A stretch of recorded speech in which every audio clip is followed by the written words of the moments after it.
რამდენად მნიშვნელოვანი და რამდენად რამხელა ეფექტის მატარებელი იყო ეს ოპერაცია, ჩანს უშუალოდ თვითონ რუსი ბლოგერების გაღიზიანებით. ისინი არის წარწერები, რომელიც გამოდის, არის რომ ეს იყო რუსეთის პერლ-ჰარბორი, ეს იყო რუსეთის ავიაციის შავი დღე და ასე შემდეგ და ასე ითხოვენ ყველას დასჯას, დახვრეტას, ჩასვას და ასე შემდეგ და ასე. რა თქმა უნდა, ეს არის ამ ოპერაციას გააჩნია რამოდენიმე განზომილება, არის სამხედრო ტექნიკური განზომილება, არის პოლიტიკური განზომილება და არის მორალური განზომილება.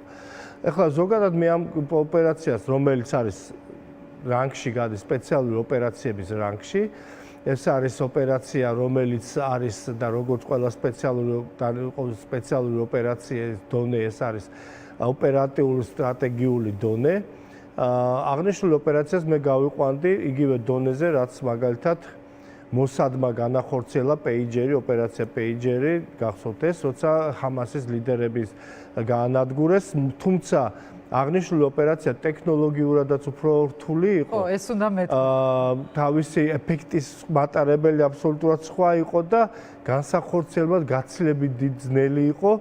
ვინაიდან თქვენ წარმოიდგინეთ ეს 5 რაიონი, ესე იგი რიაზანს და ცენტრალურ რაიონებს თავი დავანებოთ, ერთი იყო მურმანსკი და ირკუტსკი. ერთი არის ჩრდილოური რუსეთი, მეორე არის აღმოსავლეთის ბოლო. ასეთ სიღრმეში, ასეთი შეტევა, პეიჯერების თქვენ ძალიან სწორად გაგახსენდათ პრინციპში, ის თითქოს ტექნოლოგიურად უფრო მარტივად შესასრულებელი ჩანს იმასთან მიმართებაში, რაზეც ახლა საუბრობთ. დიახ, აბსოლუტურად და თან ნუ დაგვავიწყდება, რომ ისრაელი უპირისპირდებოდა მაინც კვაზი შეიარაღებულ ძალებს, ტერორისტულ დაჯგუფებას და ასე შემდეგ. აქ საუბარი არის სამხედრო მანქანასთან, სამხედრო მანქანის წინააღმდეგ განხორციელებული, რომელთან ზომში იმყოფები და ამიტომ პერლ-ჰარბორი ნამდვილად არ იყო რუსებისთვის ეს, იმიტომ რომ მაშინ ამერიკა არ იყო ომში და ამიტომ იყო მოულოდნელი მისთვის და რუსეთი მე-3 წელიწადია უკვე ომში არის და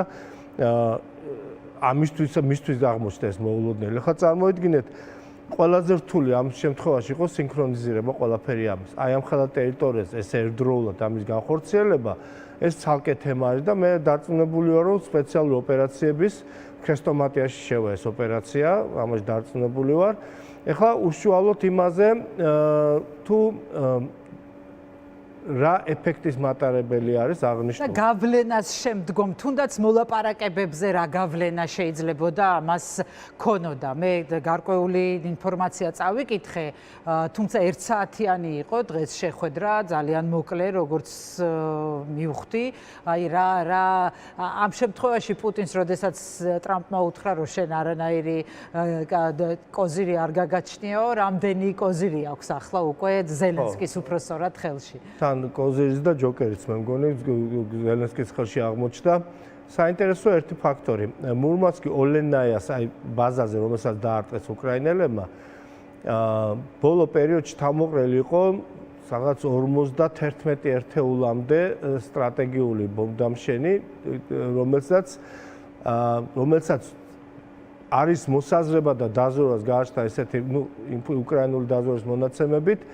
აპირებდნენ აი ამ შეხვედრის წინ განეხორციელებინათ მასიური სარაკეტო დარტყმა უკრაინაზე, ისეთი ახლა რაოდენობრივად რო გადავითვალოთ, სადღაც 200 რაკეტა შეეძლოთ გაეშვა, ისკანდერი შეეძლოთ სახელო ბაზირების ბალისტიკურ რაკეტა შეეძლოთ გაეშვათ აი ამ თვითმფრინავებს და აპირებდნენ რუსები, რომ ეს ყოფილიყო ზუსტად ამ მოლაპარაკების წინ რო ეჩვენებინათ თავისი დომინირება აი ამ მოლაპარაკებების წინ. დაასწრეს უკრაინელებმა და უკრაინელებმა აჩვენეს თავის დომინირება და მე ის პირობები, რაც რუსეთმა წამოაყენა, ეს აბსოლუტურად ახალი არა, ამაზე დიდი ხანია ისმის ლაპარაკი რუსეთის ინსაიდერ ინფორმაციით, რომ ეს იქნება რუსეთის წინ პირობები. აბსოლუტურად აბსურდულად ჟღერს. მით უმეტეს ამ ფონზე და ისედაც აბსურდულად ჟღერს ცხადია. ხო, და თან რა შეეცეთ საქმე, რომ იმდენად ისე დაასწრეს უკრაინელებმა, რომ ამის შეცვლაც ვეღარ შეძლეს რუსებმა. ეს ალბათ დიდი ხანია იძახდნენ და ეს შეხვედრა იყო ელემენტარულად გაცვლა უბრალოდ აი ამ ერთმანეთის მოთხოვნების გაცვლა და ეს მოსალოდნელიც იყო, იმიტომ რომ შემადგენლობა აი ამ ჯგუფების შემადგენლობა არ იძლეოდა იმის ვარაუდს, შეიძლება მოხდარიყო გადაწყვეტილების მიღება. რაიმე რეალურის. ხო, მაგრამ აქ არის ერთი საინტერესო ფაქტორი. იმ შემთხვევაში თუ მოხდება ცეცხლის შეწყვეტა, თქვა ჩავთვალოთ აღნიშნულ ნულოვან ხაზზე, ანუ არსებულ ფრონტის ხაზზე, აღმოჩნდება, რომ რუსების კონსტიტუციიდან გამომდინარე დე იურე, რუსეთის დე იურე უკრაინას ექნება რუსეთისთვის ოკუპირებული ტერიტორიები. ვინაიდან რუსეთმა შეიყვანა მთლიანად შეიყვანეს ზაპოროჟიეს, დონეცკის, ოკუპირებული რეგიონები. ის ტერიტორიებიც, რომელიც არ აქვთ ოკუპირებული მთლიანი ადმინისტრაციული მიტაცებული, რაც აქვთ აი ამ რაც მიტაცებული აქვთ და რაც არ აქვთ მიტაცებული, იცით შეიყვანეს. ანუ მთლიანად რეგიონი შეიყვანეს. კი, აი რა შეაჩერებს რუსეთს ეხლა ამ ვითარებაში, რა შეიძლება გახდეს ეს ფაქტორი და რისი დამთმობია უკრაინა, ესეც საინტერესოა, ხო? აი რა ორივეს მოუწევს რაღაცის დათმობა, ამას ნიშნავს დიპლომატიური მოლაპარაკებები, ზოგადად როგორ უყურებთ აი ამ მოლაპარაკებების პერსპექტივასაც? მე ვთვლი, რომ გონია ჩემის აზრით და ისე მიდის დინამიკა და აი ამას უკრაინელები კიდევ და უფრო ამტკიცებენ თავიანთი ქმედებებით. განხორციელდება ცეცხლის შეწყვეტა, ეს არ ნიშნავს ომის დამთავრებას, ეს იქნება მხოლოდ ცეცხლის შეწყვეტა, რომელიც ვერ გეტყვით რამდენი ხანი გაგრძელდება. მაგრამ ეს იქნება ყოველ შემთხვევაში ეს იქნება ცეცხლის შეწყვეტა არსებულ ხაზზე, არსებული ფრონტის იმ ხაზზე, რომელიც დღეს არის. უკრაინელებს მოუწევთ იმის დათმობა, რომ ეხლა აი ამ ცეცხლის შეწყვეტის პირობებში არ გააგრძელა, არ მოინდომებენ ტერიტორიების დაბრუნებას, რომლის შესაძლებლობაც უკრაინას დღეს არ გააჩნია. მაგრამ არც ერთი უკრაინისთვის წითელი ხაზია და არც ერთი უკრაინის პოლიტიკური ხელისუფლება, რომელიც არ უნდა მოვიდეს, არ აღიარებს ამ ტერიტორიების რუსეთის შემადგენელ ნაწილებად. ასე შემდეგ და ასე შემდეგ. ამდენად მთავარი ახლა უკრაინისთვისაც ძალიან მნიშვნელოვანი ცეცხლის შეწყვეტა. რადგან სული მოითქვას, ელოდებით რომ აი ამ რეალობის ფონზე მოხდეს და მიიღწეს დაუშვათ ეს. დიახ, რუსეთის პასუხი რა შეიძლება იყოს აი ამ ბოლო აქტზე, ხო? ყველაფერი ნახა უკრაინამ, ყველა რაც კი შეეძლო რუსეთს გამოეყენებინა, გამოიყენა ბირთვული იარაღის გარდა და ბირთვული იარაღს არ გამოიყენებს, ვინაიდან რუსეთის მიერ ბირთვული იარაღის გამოყენება ცუდად დაუბრუნდება რუსეთს, ვინაიდან ამის მხარდაჭერი მის მოკავშირეებშიც მე მგონი შეიძლება ჩრდილო კორეა იყოს მარტო ჩინეთის სასტიკი წინააღმდეგი არის ამისი და ირანიც არ მგონია რომ მომხრე იყოს ამის. ამდენად ვერაფრით ვეღარ გააოთ. ეხლა რა თქმა უნდა იქნება გაბოროტებული რუსები და შურისძიებას დაგეგმავს ხადი. და შურისძიება იქნება მიმართული მტკივნეული, ისე დაარტყამენ საბავშვო ბაღებს, ალბათ ქალაქებს, მშვიდობიან მოსახლეობას, მაგრამ როდესაც ესეთი ოპერაცია იგეგმება, აუცილებლად იგეგმება რისკებიც. რისკები შეიძლება მოხდეს. ანუ მზად არის უკრაინა ამ რისკებისთვის. მე დარწმუნებული ვარ, რომ ისევე როგორც აი ამ ოპერაციის მომზადებაში გარკვეულწილად დარწმუნებული ვარ, ჩემი პირადი აზრი არის ახლა ძალიან ბევრი დეტალი მოგვიანებით გახდება ცნობილი, მაგრამ დასავლეთის დახმარება ინფორმაციის ხრივ მაინც მნიშვნელოვანი იყო, ალბათ, აი ამ ოპერაციის მომზადებისას, რაც აბსოლუტურად არ აქვეითებს და არ ადაბლებს უკრაინის უნარებს და უკრაინის მიერ გაკეთებულ ფანტასტიკურ ოპერაციას. და ასევე დარწმუნებული ვარ, რომ გარკვეულწილად დასავლეთი მნიშვნელოვნად დაეხმარება უკრაინას სახელმწიფო თავდაცვის ორგანიზებაში, რათა აი მოსალოდნელი პასუხისგან მაქსიმალურად დაიცვას უკრაინა. კი, ზუსტად ეს უნდა მეკითხა.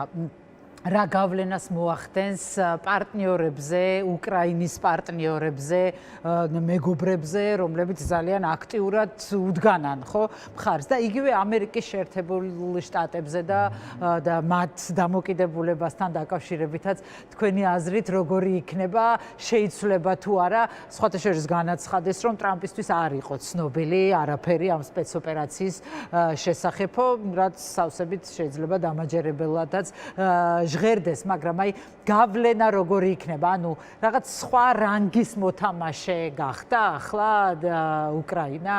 ხო, ამერიკა რო გამორიცხოთ როგორც კარტის თავარი დამრიგებელი, სხვა ქვეყნებისთვის ეს არის კიდევ ერთი დადასტურება იმ ქმედით უნარიანობის უკრაინის, რომელსაც მუდმივად ესე იგი აჩვენებს უკრაინა. და აღმოჩნდა რა, რომ რუსეთის ის ბირთვული შესაძლებლობა ის ბირთვული ტრიადა, რომელთაც ესე გვაშინებდა მედვედევიდან დაწყებული, პუტინი დამთავრებული, არის ფიქცია. შესაძლებელი არის აი ესეთი სტრატეგიული მნიშვნელობის ობიექტები არის ძალიან მოწყვლადი რუსებისთვის. ეს აძლევს საშუალებას დასავლეთს, რომ უგულვებელყოს უკვე ის რუსეთის მუქარები და ამავე დროს უფრო აქტიურად დაეხმაროს უკრაინას. აქამდე რა იყო, ხო? რომ უკრაინას ვერ ეხმარებოდნენ აქტიურად, ძირითადად იყო, რომ პასუხი არ იყოს რუსეთის ბირთვული და მესამე მსოფლიო ომში ჩართვა და ასე შემდეგ და ასე შემდეგ. არავითარი მსგავსი არ იქნება, ვინაიდან გამოჩნდა, რომ უკრაინას თუ შეწევს აი ამის განხორციელება, მით უმეტეს დასავლეთ თავის ტექნოლოგიური შესაძლებლობებით შეუძლია ბირთვული იარაღის გამოყენების გარეშე არ მისცეს რუსეთს გამოიყენოს თავისი ბირთვული იარაღი. ეხლა ჩვენ ვიძახით ბოლო მოვლენებზე, ხო, რაც მოხდა უკრაინელების აი ამ ოპერაციის დროს. მაგრამ ნუ დაგვაუწყდება, რომ ერთი კვირის წინ ჟურნალისტებს ხელში ჩაუვარდათ 2 მილიონი ფაილი რუსეთის საიდუმლო ობიექტების შესახებ, ხო? ბირთვული ობიექტების შესახებ. ანუ აღმოჩნდა რა, რომ სახერო ბირთვული ტრიადა, ხო, ესა ჰაერი, მიწა, ესა ზღვა, ხო? ამ ბირთვული ტრიადის ორ კომპონენტი ფაქტურად გაშიფრული არის. და მოწყვლადი არის. ეხლა დარჩა ზღვაში შავი ზღვის მაგალითს თუ ავიღებთ, შავი ზღვის ფლოტის მაგალითს თუ ავიღებთ, ძალიან სანაკებოდ არ უნდა ქონდეთ რუსებს საქმე. და ასე შემდეგ და შემდეგ, რაც უფრო ხელს უხსნის დასავლეთს, უფრო აძლევს მეც სტიმულს დასავლეთს, რომ დაეხმაროს და ფაქტიურად დასავლეთი დღეს უკრაინის საშუალებით აქვეითებს რუსეთის ბირთვულ პოტენციალს. კი, და შანტაჟისთვისაც აი ამ მართლაც გენიალური სპეცოპერაციის შედეგად ესეც წავიკითხე და მოუკარი თვალი, რომ პუტინს რაღაც შანტაჟის საფუძველიც გამოეცალაო იგივე ბირთვულ იარაღზე, როცა არის საუბარი და ამასობაში გავრცელდა ინფორმაცია, რომ ზელენსკი განუცხადა ჟურნალისტებს, რომ ნატოს ასამბლეაზე ჰააგაში მიიწვიეს სამიტზე უბრალოდ მიიწვიეს 24-25 ივნის შევხვდებით ნატოს გენერალურ მდივანს, ნატოს სამიტზე მიგვიწიეს, ვფიქრობ ეს მნიშვნელოვანია, განაცხადა ზელენსკიმ, ეს თუნდაც იმის საპასუხოდ, რასაც ითხოვს თურმე რუსული მხარე უკრაინისგან, ასე რომ ამავე დროს ვაყურებელს შევახსენებ, რომ ნატოს ბოლო სესიაზე არც ერთმა ნატოს წევრმა არ დაუჭირა მხარი რუსეთის მოთხოვნას, რომ უკრაინა არ მიეღოთ ნატოში. კი ბატონო, ასე ეს ჩვენთვისაც ძალიან მნიშვნელოვანია, ვინაიდან როგორც ეგ უნდა მეკითხა ჩვენზე რა გავლენას ახდენს. გაერთიანებული ვყავდით, ხო, რუსეთს, მოლდოვა, საქართველოს, უკრაინაზე უარის თქმა ნატოს მხრიდან და სხვა საბჭოთა ყოფილ საბჭოთა რესპუბლიკების თქმის უარის თქმა. დანარჩენი ახლა ევროპაში მეტი არავინ არ არის, ამიერკავკასია, საქართველოა, მოლდოვაა და ბელარუსია იქ არ შევა და ბალტიისპირეთი უკვე იქ არის. და ასე რომ ეს ძალიან მნიშვნელოვანი არის ჩვენთვისაც, აი მსგავსი ნაბიჯებზე დროული და სწორი მიყოლა.